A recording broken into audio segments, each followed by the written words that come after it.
Hello, everyone. Welcome to the Icelandic Roots podcast. My name is Jack, and in this episode, Owen and myself interviewed Curtis Olafson about genetic mutations prevalent within Icelandic genes, as well as other health information relating to the Icelandic population. But we also delve into Curtis's connections to Iceland and his role within the North Dakota Icelandic Community Association, of which he has deep roots.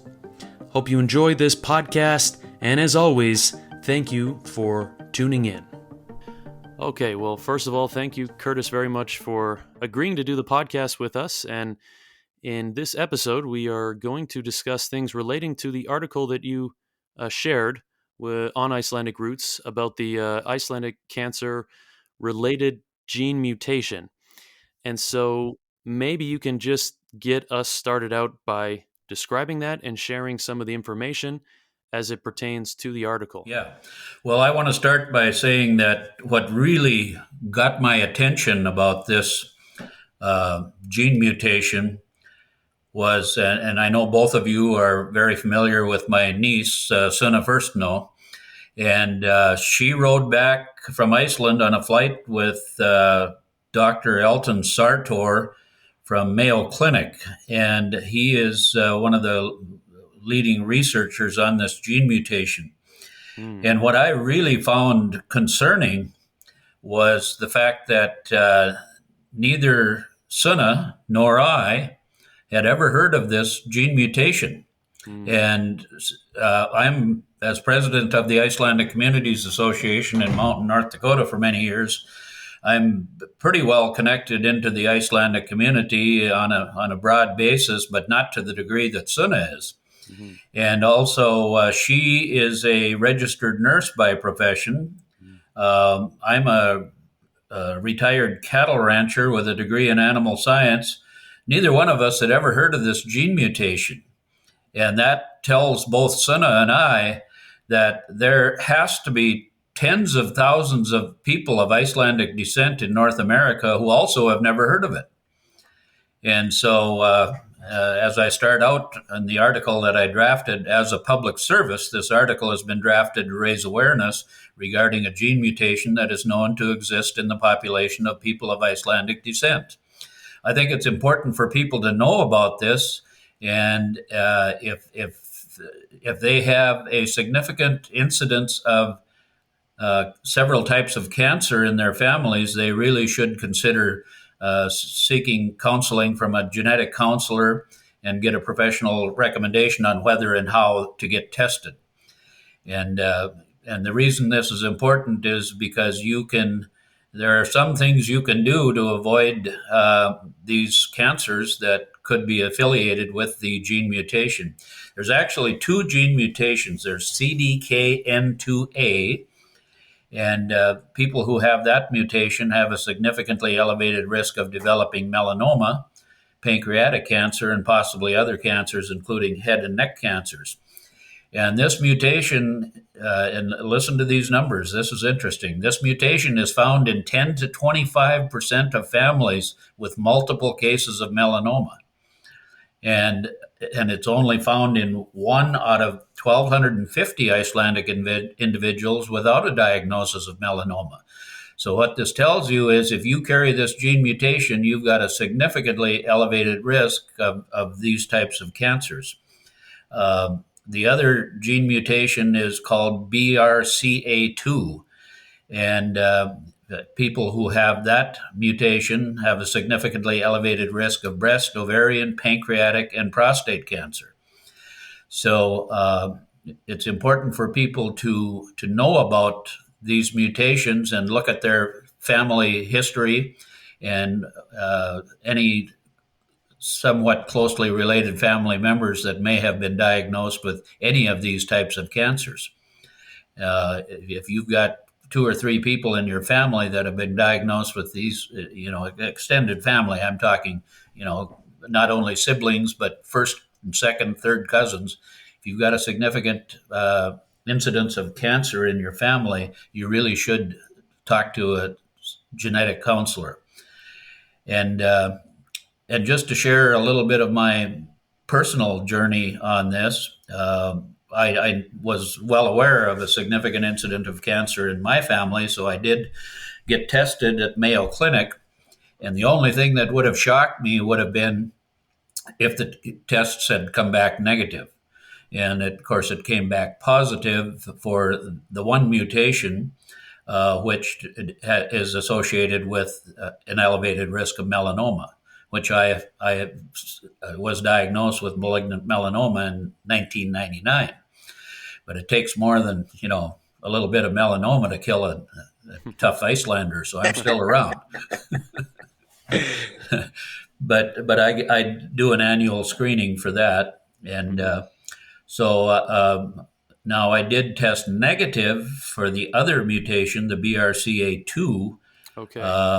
And yet that is the one that produces a significant elevated risk of prostate cancer, which I've also been diagnosed with.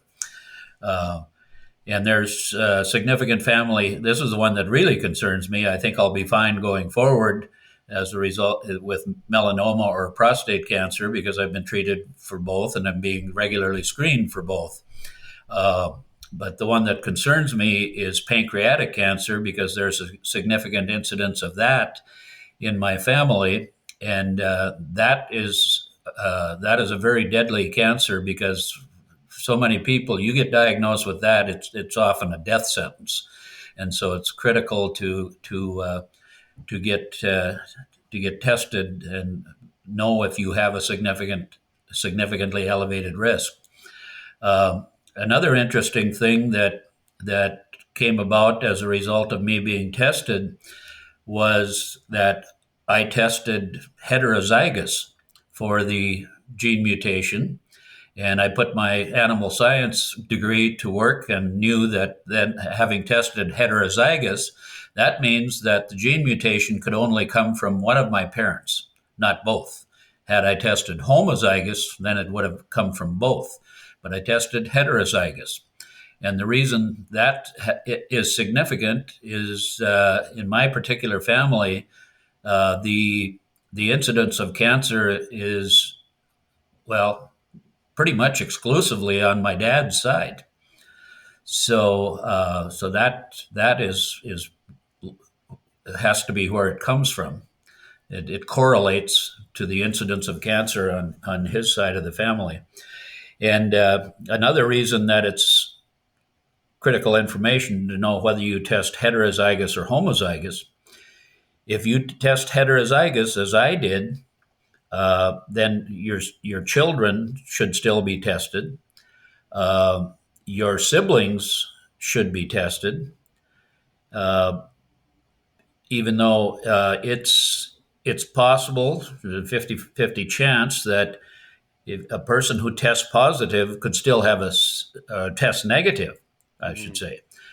An individual that tests negative and tests heterozygous but negative could still have a sibling that is carrying the gene mutation. Right, I see.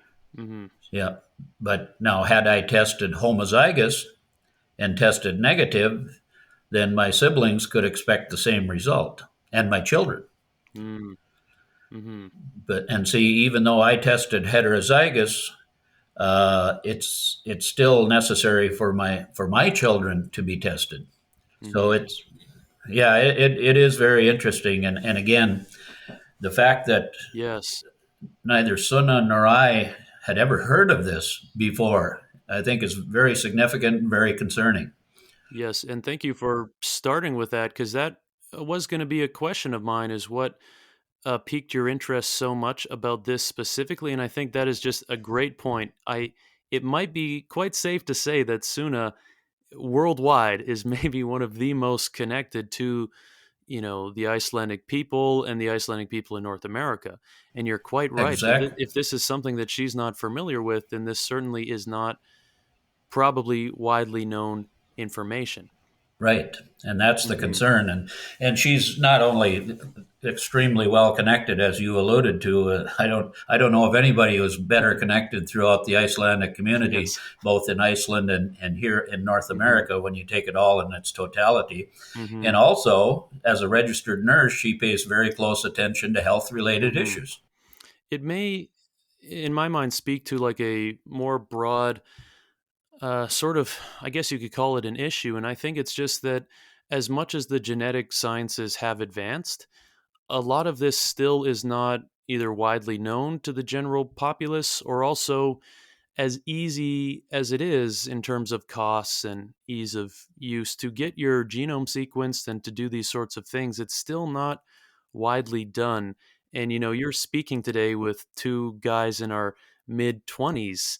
And as much as, well, I will say that I've always kind of thought about going to doctors at this age. There's a lot that we don't screen for because it's not, you're not often at a risk at our age. But I've often thought that the ease of being able to do genetic testing and these sorts of things, that it couldn't hurt. And you mentioned things like pancreatic cancer and things not being recognized until they're often in late stages. And well, I hope that as we advance scientifically and technologically, that it becomes more easy for younger folks too to be able to figure out their risk factors so that you can do things at a much earlier stage in your life. Exactly. And again, I want to emphasize, I can't overemphasize this. Uh, Without respect to what your age is, look around at your family, and if you've got a significant number of cases of these types of cancers that are mentioned in my article, you really should go see a genetic counselor. That's as I mentioned in my article. The first step is to meet with a certified genetic counselor to get a professional recommendation on whether and how to get tested. And again, what should trip everyone's triggers is when you see a significant number of people in your family having these types of cancers that are affiliated with these gene mutations. Yes, and you've mentioned this a couple times now with genetic counselors, and so it sounds like maybe you've had personal experience meeting with one. Could you explain a bit more about what a genetic counselor is and what that process is like? Yeah, I'd be happy to. I did meet with a certified genetic counselor at Mayo Clinic, and we spent quite a bit of time. I had gathered together as much as my family related incidents of cancer that I could, and so we went through all of that. There, I'm not, I'm not, uh, I'm not aware of the incidence of cancer when you get too many generations or too many cousins, too many generations and relationship uh, differences. But that's what we went over. We went over all of the individuals that I knew and how they were related to me, and so that's the type of thing we went over. Okay. And it was from that, then did you, do genome sequencing? Yeah, that's when I Yeah. took the test that Okay. came from Ambry Genetics Laboratory is Hmm. where the test was sent, and that's a Interesting. simple blood draw, so it's Hmm. not anything that people are not already used to. Right, certainly. And was that again looking specifically for these sorts of mutations, or did it give you other information too? Or Yeah, it was tested for these two mutations, and then okay. when you read the report of the test results, Hmm. and even more so when you read the scientific research studies that have been done on this, Hmm. it is so complex. I mean, Yes. you unless you're a clinical researcher, you're Uh-huh. going to be thinking, "What? I'm not understanding this gobbledygook." I've got a degree in animal science. I'm used to reading research studies, but this stuff is so complex and has so many moving parts, and there's terminology in there that I'm not familiar with, and this is why. And I say all of that not to illustrate my own lack of knowledge, but to emphasize how important it is for you to be seen by a certified genetic counselor, because they are the ones who understand these these mutations and the risks affiliated with them far better than even someone with a scientific background. Well, and I'll make a maybe a analogy here to genealogy. And looking over genealogy charts, like what you can do through us Icelandic roots, a lot of that can really go over your head unless you have someone like Suna or like, very much more understanding genealogy to explain certain things to you. But I think that's probably even more so with genetics and the different information from that. Like you said, it can get very complex. Yeah, well, and Icelandic Roots is a fabulous resource for anybody of Icelandic descent. And anybody who's listening to this podcast, if you're not a member of Icelandic Roots, you should become a member. And, when you talk about the family charts and relationships, that I find to be pretty easy to understand because I'm a retired registered cattle breeder, so I'm used to reading pedigrees. Oh, fair enough. That'll definitely do and connect it. And just to add to that genealogical side, it was interesting reading through for the CDKN2A region. You folks were able to trace it back to a common ancestor being a female who lived in Húnavatnssýsla county in northern Iceland. That's very interesting. So that would have kind of been the start of that variation happening, right? That's what that research paper says. Yes, and so I it had to start somewhere, and it seems like they've been able to identify where it started. Uh, and I don't know who the individual is. It's irrelevant at this point, but in one sense, I kind of wish we did know who the individual was, because then we could look on Icelandic Roots and figure out, are we a descendant of this person? Well, exactly. There's got to be somewhere down the line that connects that all the way down the tree, right? Yeah, and they've identified everyone that they've identified with the CDKN2A. They've identified as being related to this original person. And genetic mutations happen all the time in the human world and in the animal kingdom. This happens all the time. You know, Interesting.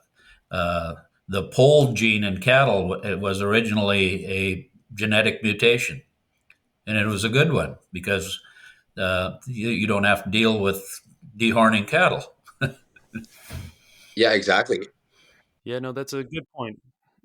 Genetic mutations are, of course, not always for the bad side of things. There's a lot of beneficial genetic mutations that. There can be, yeah. In this case, that's not the case, but Absolutely. I was just going to say it's interesting to think about as well. Again, it would be total speculation on this side of it, but just with this common ancestor being in the north of Iceland, I wonder at all if the environmental factors of maybe not necessarily being around that direct sunlight closer to the equator had anything to do with the melanoma side of that and kind of absorbing that vitamin D and the UV rays differently, or if something would have came. But again, that's really more speculative than anything else. yeah. Well, I think environment is not totally disconnected from the genetic component of it. When I was diagnosed with malignant melanoma, and of course all of my ancestors came from the north, but when I was diagnosed, the dermatologist said to me, "You have as little pigmentation in your skin as you can possibly have without being albino." Yeah, that's Icelandic I for you. said, "Well, that's my Icelandic heritage coming back to haunt me." No kidding. That's definitely a connection there. So yeah, when I go outside, I have to stay lathered up with Hmm. sunscreen and Hmm. stay out of the sun as much as I can. And I find it interesting too. Yeah, just to circle back once again, it's a cool kind of crossover with genetics and genealogy. And it's not something that you often think of learning your heritage or looking at these genealogy charts, but there's a lot of health information embedded in that too. And it's neat when you can pull that information out as well. And I think another factor to why it can be so relevant and interesting with tracing your genealogy, but then also the factor too in Iceland that they are so focused on genealogy and have all these charts and know who's related to who all the way back. And then, of course, today there is a lot more genetic testing going on in Iceland. And I would imagine that's more so than most other populations in the world, that people with Icelandic heritage or living in Iceland maybe have a bit more of the whole picture understanding. I don't know if that's exactly how genetics works, but if you have a more relatively isolated population, I'm wondering if it's easier to find out genetic information on those people too. Well, exactly. I don't Mm-hmm. think there's a question about that. Mm-hmm. They have the advantage of having all of this genealogy information and being able to correlate it with what's happening as it relates to genetic related diseases. So it's pretty much the perfect population to make a lot of correlations. Certainly, but it's only useful if you use it. And like you said, once again, it's only relevant if you are aware of the information and know what to look for. Right. Yes, wonderful. Well, is there any other points you would like to discuss relating to that, or any other messages you would like to provide to the audience listening in? Well, I'm going to continue working with Mayo Clinic on assessing my risk, Mm-hmm. and I'm in the very early stages of it, and still have a lot to learn about what the implications of it are going forward in terms of screenings and doing things to help minimize my risk. Uh, excuse me. None of these mutations are known to produce sneezing, as far as I know, uh, but I believe, and I've got to verify this. I believe that having this positive test result for the mutation will put me in a place where I can qualify for some types of screening to. And the one that I'm most concerned about, of course, is because I've already had a couple of these, but I'm concerned about the pancreatic cancer. And there is a screening process that can be done for that. So I think I'm going to have that done given the significant incidence of it in my family. Yeah, that's one that's always made me concerned too. And there's been many noteworthy people, even if it's not a direct family relation. That's one that's gotten some really noteworthy people that I've followed in life or just read books about. Pancreatic cancer is quite a worrying one. Yep, it is. Absolutely, and very much very commendable on all that you're doing. Obviously, you're on your own journey to kind of find this stuff out, but it's inspiring to hear that you want to get this information out to so many other people because, as you've said, it definitely is an important factor. And I know for myself, just speaking about it, when Jason had come to us with kind of this whole concept, this was entirely new to me. It's certainly not something that I've seen. So I think even just for myself, and I hope for other people listening, that just by kind of hearing about this, it might spur a conversation to have with other Icelanders in the community, and maybe finally make that a talking point because it's definitely one we want to push across. Yeah, and I've sent this draft to the Löregberg paper in Winnipeg, so I know it's going to be published there. And when I get time, I'm considering sending this article to as many of the Icelandic clubs in the U.S. and in Canada as I can. A lot of them have newsletters or email chains, and I think the more we can do to get this information out there, the more helpful it might be. You never know. We might save some lives by getting that information out there, and that would be the goal. Absolutely, absolutely. No, that totally is the goal, and yeah, if you can even save one, that's going to make the difference there. So hopefully, absolutely, people pick it up and start moving it around because it's incredible information to have. Because I think this is kind of what we're doing right now, and also sharing articles and things of that nature online, I think is using the internet to its best way. And then what you're doing yourself, I often think that if people are pursuing something in their own health journey or something health related in their personal lives, being able to share what they're learning about themselves with other people through the internet or through publications, I think that's very important.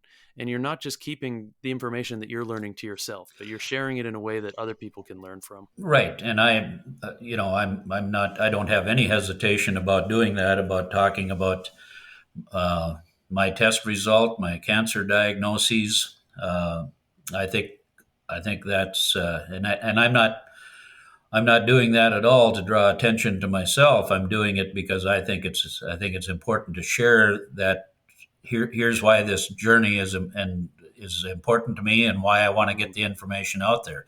I've been personally affected by it. Yeah, and that just seems to be who you are as a person, just getting to know you over this short conversation, but you seem very community oriented. So if we do have a bit of time with you still, maybe you could just talk a bit about your connection to the Icelandic community and the work that you've done in Mountain and any other organizations and that sort of thing. Just talking about the Icelandic community if we have some time here. Sure.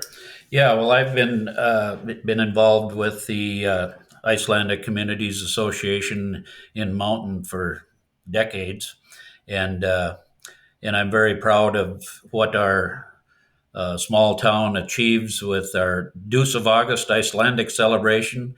This year, we are celebrating our 125th annual celebration. And we have a town that on a normal day has about 70 people in it. And during the weekend, we host thousands of people from all over the U.S. and Canada and Iceland. We always have guests there from Iceland. And I'm obnoxiously proud of the fact that I'm of pure Icelandic descent. All of my ancestors came from Iceland. Three of my four grandparents came from Iceland, and the fourth was born here in North Dakota shortly after her parents got here. So, it's being involved in my heritage in the way that I am is really been an important part of my life. I have been to Iceland 8 times. I went so often that I ended up married to a lady from Iceland. Unfortunately, she passed away in June of 2021 after a tough 7-year battle with cancer.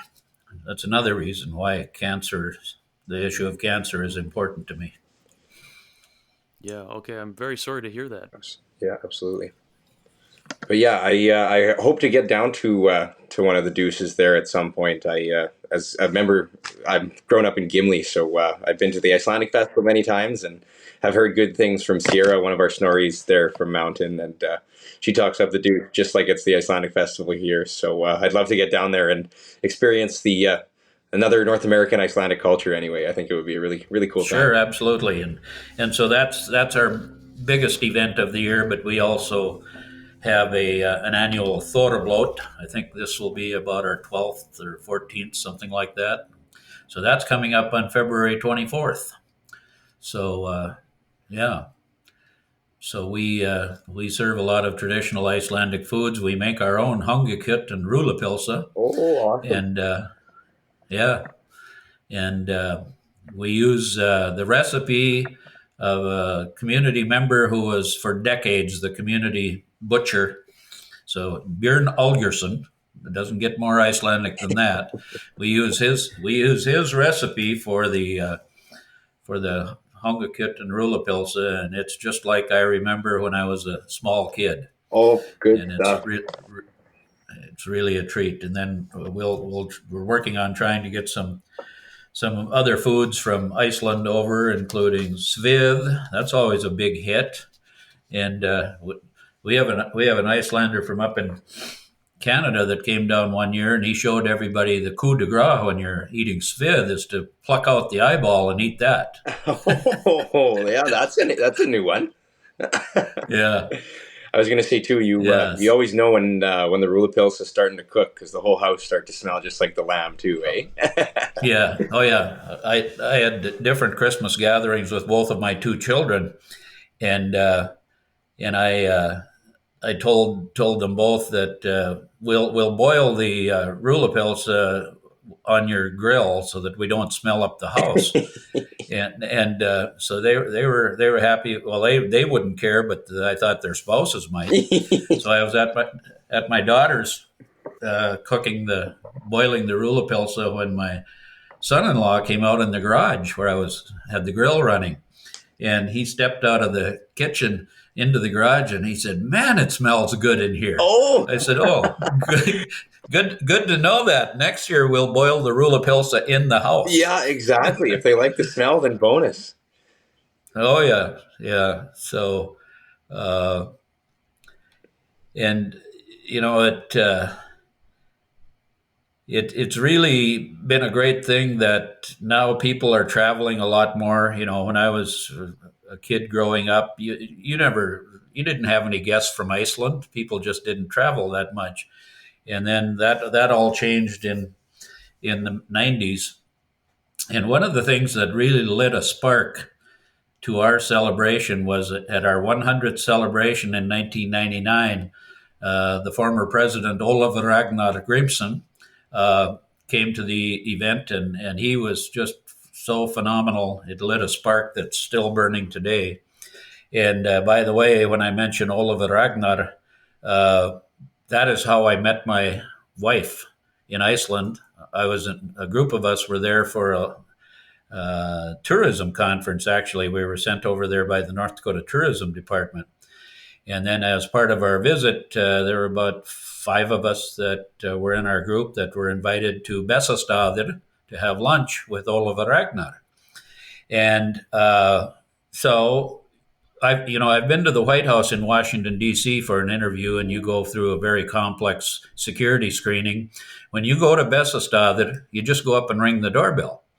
So I did that, and my wife answers the door.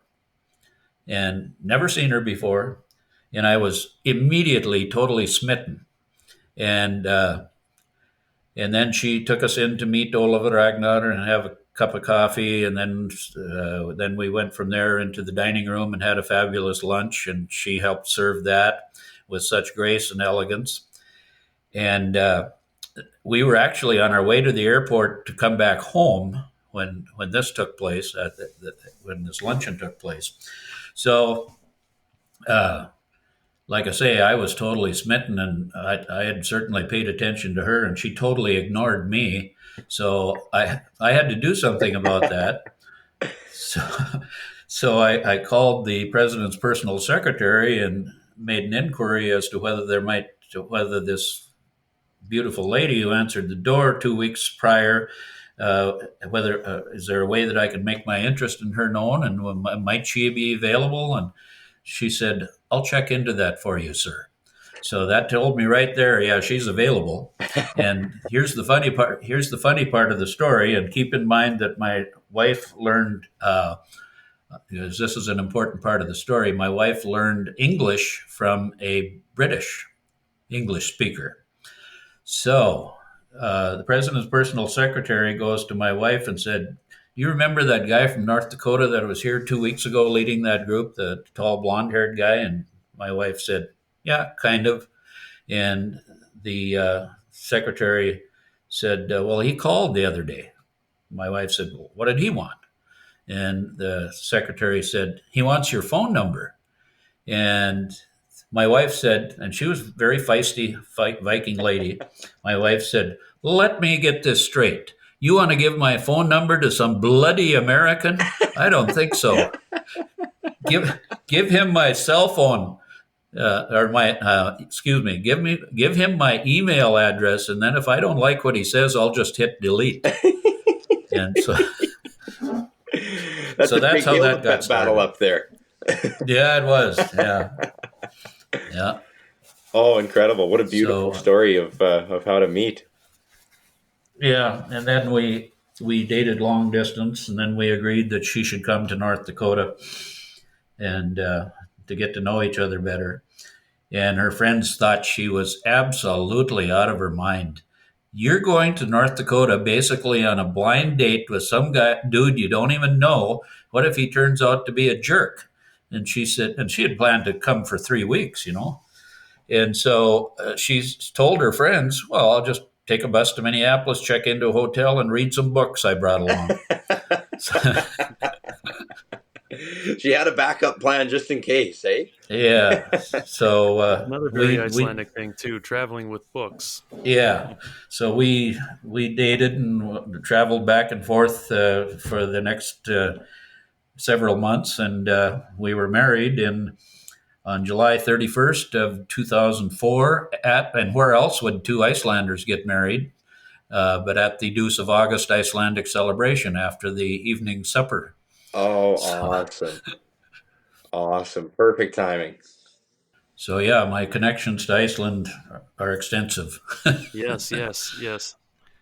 Yeah, wonderful to hear. And yeah, I personally learned about Mountain, North Dakota from Sierra. As Owen mentioned, we went with Snorri with her, and then I was with her last summer in Hofsos.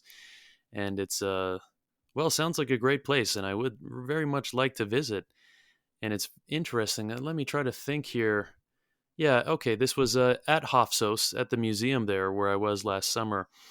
And someone was asking me, some of the areas where uh, the Icelanders went to in the United States, and I mentioned Mountain, North Dakota as one of them. And then the person kind of paused and looked at me funny, and they were like, "Yeah, I don't know if there's many mountains in North Dakota." I said, "No, that's the name of the town." Yeah. Yeah. Mhm. Well, it's on the first hill out of the Red River Valley, and as it happens, my farm and ranch headquarters is also on that same hill. We're about 4 or 5 miles from mountain, but this ridge runs at an angle over to where our farm and ranch is. Mm. So when Björk came to North Dakota, I told her that my house is on a hill, and she got there and she got there after dark, and the next morning she gets up and looks out the window and said, "I thought you said your house was on a hill." And I said, "Well, yeah, it is." And see, it's only about a 50-foot rise in the ground. I said, "Yeah, it is." And she said, "This isn't a hill, it's a bump." And then after she'd been in North Dakota for a while, then people were asking her, "Well, what do you think of North Dakota?" And she said, "It's flat and square." I guess too, that's a new concept for them driving around like quarter sections too, right? Like Iceland doesn't really have Right. quarters marked out, so driving around and No. having squares be everywhere, I'm sure would probably be a crazy concept at first. Right. Yeah, there aren't too many straight roads in Iceland. No, that's right. Yeah, I was in Iceland on my last trip in May, and actually my stepson was throwing a 40th birthday party bash for himself. So I called his sister, who lives in Sioux Falls, South Dakota, and I said, I see your brother is throwing a birthday bash for himself for his 40th birthday." And she said, "Yeah, I saw that too." And I said, "Well, we're going." And she said, "What do you mean?" I said, "Figure out when you can go, and I'll get the tickets, and we're going." So we did, and had a great time over there. But I also was able to have some business meetings related to the joint venture technology marketing company that I'm involved in. So I met with several longtime friends over there, Geir Horda and Hjalmar Hannesson, and some others. Met with some representatives of a couple of scientific companies over there. So the technology that I'm working in is indoor air pathogen eradication technology, and we're with a brand new company that's really come out with a breakthrough technology. And one of the things it will do is eradicate black mold. And one of the most interesting things I learned over there was there are several schools over there that they've had to vacate just because of black mold infestation. So I'm going to continue to work with people over there because I think we can help them salvage those buildings. Also, the National Energy Company had the same problem. They had to vacate I forget the name of the company right off the top of my head, but they had to vacate their headquarters building because that became infested with black mold. So it's a significant problem over there. So yeah, fascinating. I'm going to try to remember in Hofsos, the school there they had issues with the building, and I think it was that. I think it was mold Yeah, I problem. was just going to say, Yeah. actually, probably. same for me. Hmm. That's an incredible breakthrough for you guys, because I remember as well at my home state in Mosfellsbær, just north of Reykjavik. The school there, same thing. They said they had to find an alternate location for it or something like that, and yeah, it was black mold as well. So that could be a Yeah, big breakthrough. That's incredible. yeah. It's this new company. It's my joint venture partner and I are authorized distributors for this new startup company, and it's the best part of it is this company is a subsidiary of Berkshire Hathaway, Warren Oh, Buffett's company. very cool. This company has the resources to do whatever they want to do. You guys got the ammunition. Yeah. So I hope to be going over to Iceland again pretty soon. We're waiting right now on our European Union CE certification because we can't, our technology can't be imported into Iceland without that. So I'm waiting on that. And then when we get that, then I want to try to put together a research study to demonstrate that our technology can salvage those buildings and make them usable again.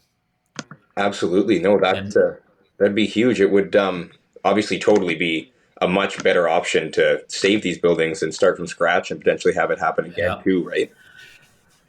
yeah, and I liken the work I'm doing there with this new technology to the work I'm doing and trying to get the information out about this gene mutation. I like to go out and make money, but I also like to be involved in things that can actually help people. And if we can salvage some school buildings in Iceland and some business headquarters, then Hmm. that's something to feel pretty good about without having them go to the expense of tearing a building down and building a new one. Right, certainly, and that directly relates to health as well, and that's something Right. I think too. Just like the genetics testing and understanding that in terms of your health, that's kind of an emerging science is the impact of molds and how Yep. often I think we have no awareness of how mold may be in a building or in Yep. our homes and affecting our health. So that's very interesting to tie that into this podcast as well, something that I think people could, do some more research on and think more about as well. Yep. Hmm. And I'd be happy to send you guys some basic information on this technology. Yeah, And certainly. Hmm. and you're right that it poses significant health risks, and Hmm. you may not even realize that it exists in a building, but it that aspergillus is a nasty spore, Mm, mm, and we just completed a research study on our technology relating to black mold, and the results were phenomenal. mm. It eradicated 99.99% plus Wow. of aspergillus spores in Mm, one hour in an independent laboratory test. Wow, that's wow. incredibly efficient and fast too, nonetheless. Yeah, yeah. It's not like it has to run for. Well, you do want it to run continuously to Mm, keep it from coming back Yeah, too. yeah, of right. course, of That's the course. Mm. key. Yeah, No, absolutely, and of that's course, very cool. Please, if you're willing to share, that's certainly something I would be. I'm sure Jack as well would be very very excited to learn about. Yeah, and we could yeah, also share a link if there's a paper or something that we could share in the description of the podcast that people could go read as well if they're also interested. yeah, yeah. I can send you links to that and some documents. Sure. And again, that's a lot like this gene mutation. It's Hmm. highly complex. It's very technical, Yes. but the basics of that are easier to understand than the gene mutation. So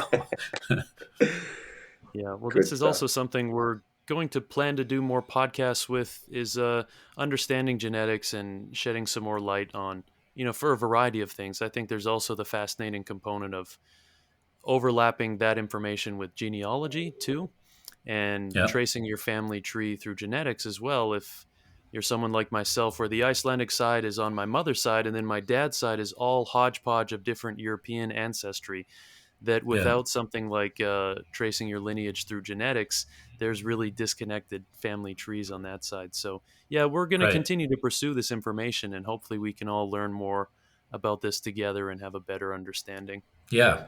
And you've done a great job today at describing the genetic side. I felt like the way you put it is enough that I can visualize it. I feel like if it got a little more scientific on me, I might get my wires crossed.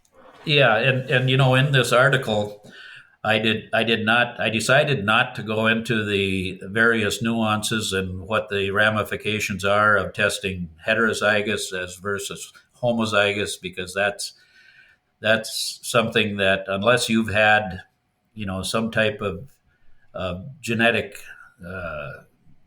training, and I have, of course, in the cattle business, but unless you've had some type of genetic training, that's probably information that would tend to confuse people rather than enlighten them. Absolutely.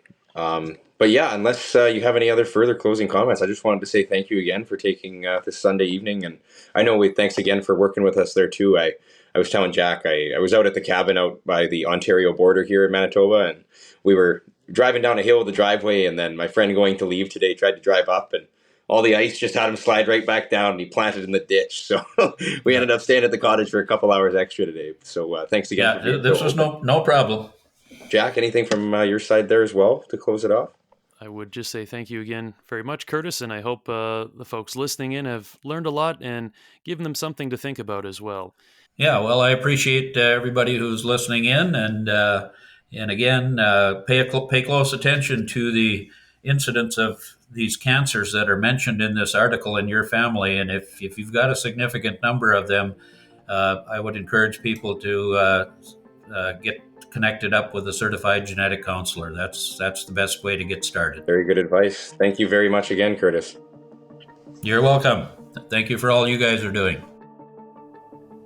Thank you all for listening. If you enjoyed this episode and found it useful and informative, please consider sharing this around with your friends and family. Whether or not they are of Icelandic descent, this sort of information is very important to think about and consider as it pertains to your health and the health of your loved ones. So you can share this episode on Facebook, on Instagram, any of these sorts of platforms, also word of mouth as well. And if you know someone personally who doesn't listen to podcasts, you can maybe show them how to listen to podcasts. It's still a relatively new technology that, we all have access to on our phones and our computers, but are not always using to our fullest advantage. So once again, thank you all for listening, and stay tuned for the next episode of the Icelandic Roots podcast.